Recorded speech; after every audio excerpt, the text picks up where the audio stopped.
Alright, so our next section now, we're going to kind of finish up looking at leaves, and then I will put together a final section that takes a look at plant transport of both water and carbohydrates to kind of round out the chapter. So we've talked before a little bit, I think, about what stomata are. Stomata are cells that allow for gas exchange to occur.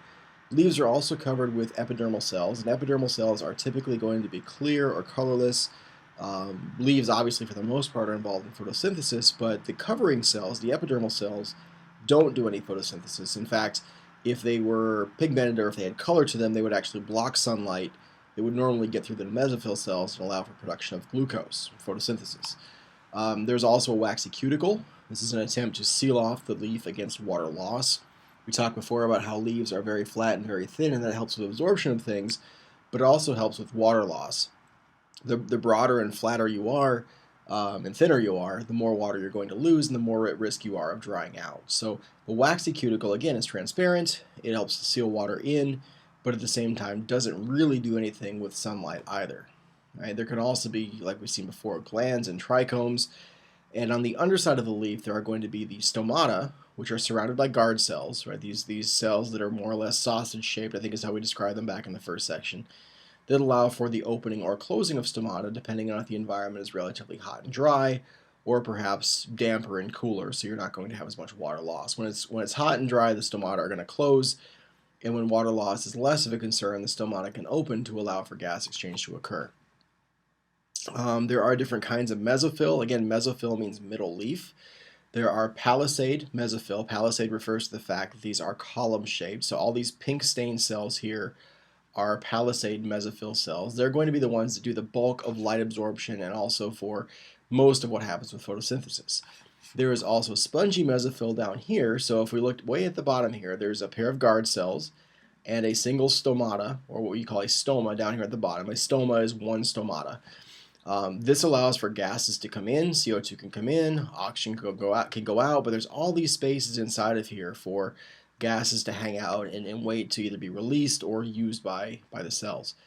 Monocots, again, if you take a look at like a corn plant's leaf in cross-section, there is no difference in mesophyll. The mesophyll looks the same throughout the leaf. There is no distinction between palisade or spongy mesophyll because in most monocots, all the cells are going to be doing kind of the same thing at the same time. So again, here's a cross-sectional view of a leaf. We've got some trichomes happening up here at the top for protection perhaps. We have epidermal cells and cuticle, right? Cuticle epidermal cells. There are palisade mesophyll cells here with a lot of chloroplasts doing a lot of photosynthesis.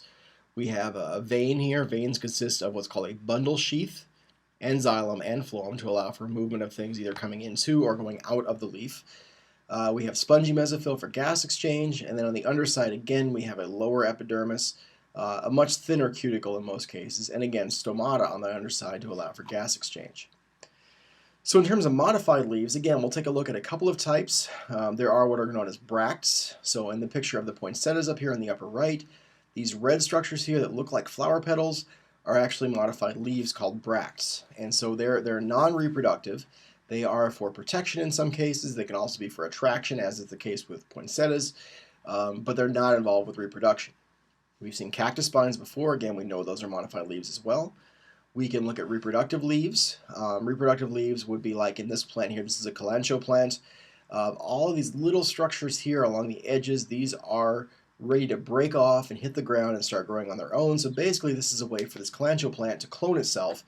If you bump into it, if we're an herbivore trying to graze on it, these little, what are called plantlets, are going to fall off in the soil and they're going to start to grow on their own. And they're, again, going to be clones of the adult parent. We can also look at reproductive leaves in terms of flower parts, because all the parts of the flower that we're going to see in the next chapter are in fact modified leaves. We can also look at window leaves. This plant over here is a desert plant. These, what look like stems almost in a way, or rocks, are actually called window leaves. What they're going to do is they're going to allow sunlight to penetrate down through the window leaf below ground, and that's where the photosynthetic cells are hanging out. So there's no better way to conserve water in the desert than to put the water-losing structures below ground. So that way there's going to be less evaporation and less water loss. And everybody's favorite are the carnivorous plants that have insect-catching leaves. We can look at things like sundews. This is a sundew plant over here, which is really out of proportion. These things are very, very small, maybe the size of your little fingernail. But they have trichomes on them that produce little drops of goo, which serves as an insect capture mechanism. Insects become trapped in this, they're very sweet smelling, they land on it, they can't get away, and then the leaf is actually involved in digesting the insect. Over here we have a pitcher plant. Pitcher plants produce a sort of a pitcher-shaped opening that contains a fluid that's very sweet smelling, or in some cases smells like a bit like rotting meat. That's going to attract insects in. Once they climb into the pitcher, however, they cannot get back out again. There's several things inside of there, spines that point downwards, and it's slippery and so forth, that prevent the insects from climbing back out again. So they're digested very gradually over time. Venus flytraps are probably the most common one, or popular one, I guess you could say. These actually close around the insect itself. When the insect lands on the Venus flytrap, it closes up and then digests the insect accordingly.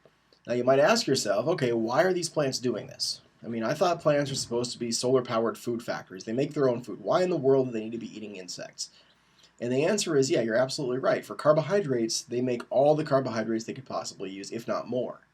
But when it comes to some of the nutrients they lack, sometimes plants will evolve a way to find those nutrients through alternative means, like consuming insects.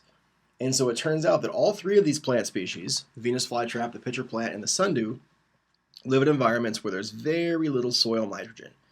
And plants, like any other organism, need nitrogen in order to make proteins, so they're going to get their protein by consuming insects. And that's how they get around the deficiency of protein that they find in their soil. Shade leaves versus sun leaves. If you take a plant, look at the top of it versus the bottom of it, what you'll notice is that in one place at the top, the leaves are relatively small and relatively thin, and at the bottom, they're going to be relatively big and relatively thick. And that relates to how much sunlight those different leaves get depending on where they are. The leaves at the top are getting a ton of sunlight, so they don't need to be that big. If they were, they'd probably overheat anyway. And they can be thin enough to allow sunlight to pass through them and actually have sunlight reach the leaves that are below there. However, in the shade, the leaves are much thicker and much bigger to capture whatever sunlight has managed to get through the upper part of the canopy. The thickness of the leaf allows for maximum light absorption. The size of the leaf allows for maximum light absorption. They're really the ones that help finish off the process of gathering up light from the environment. All right, so like I said, I'm going to stop here. I'm going to make one more section on plant transport, and that will be the end of Chapter 21.